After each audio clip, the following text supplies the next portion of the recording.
Last week, on a very special Friday show. We're experiencing weather also. Sand is dry. It's supposed to cover the whole planet. Worldwide. The weather has started. It's 123 degrees. Look at the wildlife. Look at the wildlife. It's gone nuts. I try not to panic. Holy shit. The South Pole is pulling away from the Earth. Disaster. It's gone. Before our very eyes, it's gone. I don't know what's going on. Someone help make sense of all this.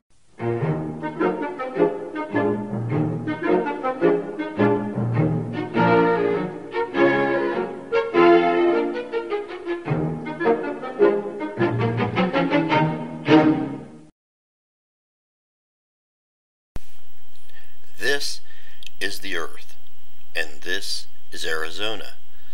Now, most scientists believe that Arizona's climate affects that of the Earth. You might assume that the closer you live to Arizona, the more your weather should be affected by it. But that's just not true. In fact, some scientists believe that it is the angle in which Arizona's weather-producing radiation hits your part of the Earth that causes the seasons to change. But that's utter insanity. Recently, a top-notch group of over 3,000 scientists have concluded that there is indeed life on Arizona. Arizona was once a cool planet with several concentric rings. The Arizonian aliens did not understand that their frequent use of carbon dating techniques were creating these rings. And as their culture developed, their carbon dating became more frequent and the rings multiplied and grew wider. This in turn eventually started to trap the body heat of the aliens inside the rings and therefore raised the temperature of the entire state. The strange and alien life forms that live in Arizona do not like warmth, and they soon began to install air conditioners in their homes. Well, while cooling the air inside their homes, they further heated the atmosphere of Arizona. And soon Arizona erupted into flames. As Arizona heats up, it indirectly affects the Earth due to cosmic radiation and carbon dating flux. The more the heat, the greater the radiation and carbon flux. And the problem is growing. Just listen to the testimonials of the aliens themselves for proof. Hey, hi, this is the Honda Scooter Lady for the Friday Show. I'm here to report on the weather in Phoenix. Yes, it's hot. Now everybody knows that it's hot in Phoenix. But everybody thinks that it's a dry heat. It's not a dry heat. It's monsoon season, and it's wet and muggy and miserable, hot and humid. Really, really hot and really, really humid. We're hoping to have a little bit more rain. We've had a little bit, but not that much. I'd like to see more, even though it's miserable. I'm willing to suffer for more rain because we have been in a terrible drought, and we have a lot of forest fires going on in the north area of the state. So, yeah, that's our weather, and I hope you're having a great day. Hey everyone, welcome to the Friday Show Weather Report from Arizona. Well, no real weather to report, it's just hot. Look at the trees there, there's not really even a breeze. It's just hot. How hot is it? We touch our cigarettes to the ground to light the damn things. It's hot. Wildlife? There is none. It all burnt up and cooked.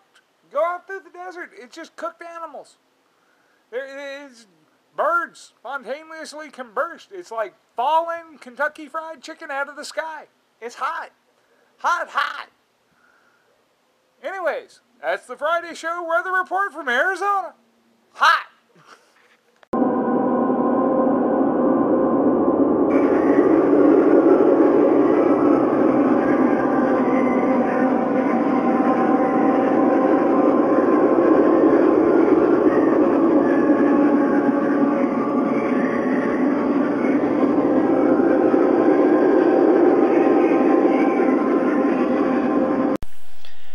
Aha!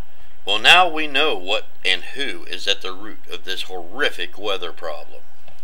But what can we do? What can you do to help solve this problem, and what steps should you take to protect yourselves and your loved ones? We asked a panel of the top motovlogger minds on YouTube to provide us with information that will guide us through these tribulations and to know what to do before it is too late. Okay, I'm down here in my basement laboratory and I'm wearing my tinfoil hat. Of course, everybody knows why you wear a tinfoil hat at least 10 hours per day. Otherwise, the CIA is beaming messages into your head and they will take you over. Hey guys, Sarge here. We're in the middle of an epidemic here. It's been noticed here in Kentucky, big time, for the past 2 to 3 months. What we've come upon here in Kentucky is weather. Whether or not you believe it, we've got weather. And one of the things that gave it away for me was this simple fact right here. Banana trees. Yes, that's right, ladies and gentlemen. These are banana trees. And these are not found anywhere up north. They're not. They're found only in places in the south that are extremely, extremely hot. So I believe Arizona, what they're doing is they are invading. If you're really smart and in the know, you've at least lined your helmet with tinfoil too on your motorcycle. Hi everyone, R2U here. Hey, SCRC 401 First Officer asked for my input on how to get rid of this heat.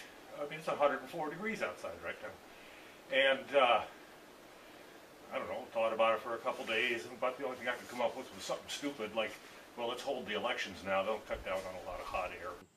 Oh my God, there's another one. There's another banana tree, I have been told. The CIA is beaming high-frequency wavelengths, not just into your brain, but they're also beaming them up into the atmosphere. It's affecting the ionosphere. But don't be alarmed. What I've done with my government contacts is gotten hold of a crack team of commandos and scientists, as you can see here. And they have told me what we need to do here in the East is create an embargo to stop shipping stuff to Arizona. And maybe they'll cut out making all this heat. So my theory is, since we already have the tinfoil hats, at least those of us that know what's going on, if you take a look at that, this tinfoil hat looks an awful lot like a reflective dish, and it can be used that way too. I put my thinking on, it all became very clear to me. One of the head scientists in this crack team, she just informed me that what we need to do is stop sending them tobacco and, what else? Kentucky Fried Chicken.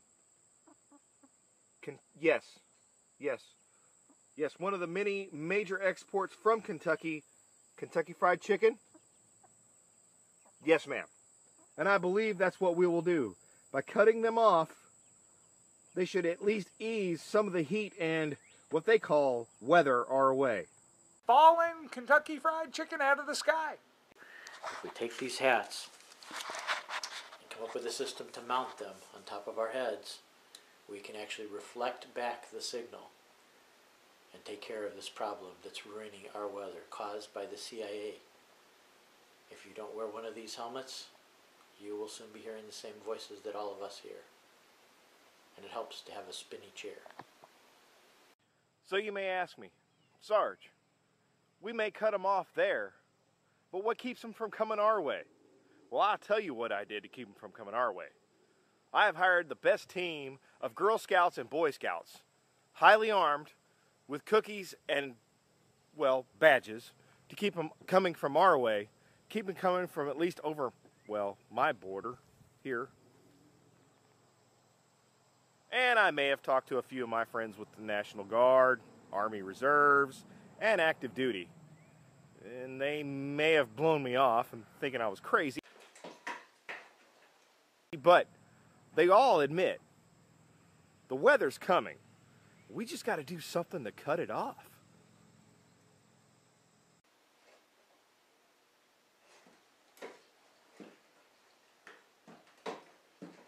I don't know why you guys are complaining about the heat. Each and every one of you that's watching this video is sitting on a tripod.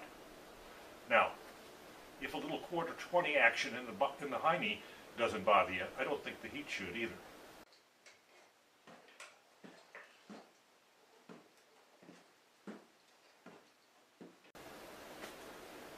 Be sure to watch the Friday show.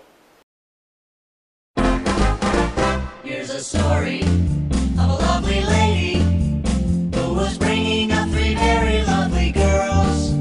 All of them had hair of gold, like their mother, the youngest one in curls. Here's a story of a man named Brady who was busy with 3 boys of his own.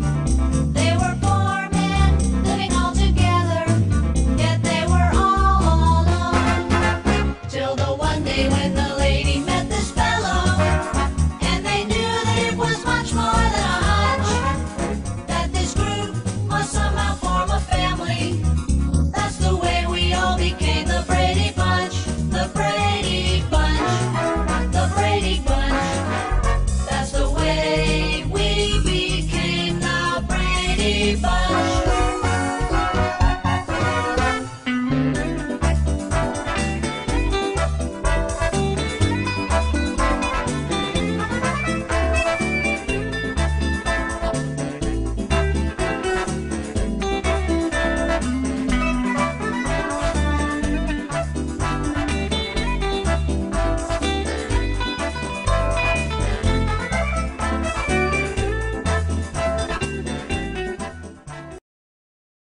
Are you trying to suck?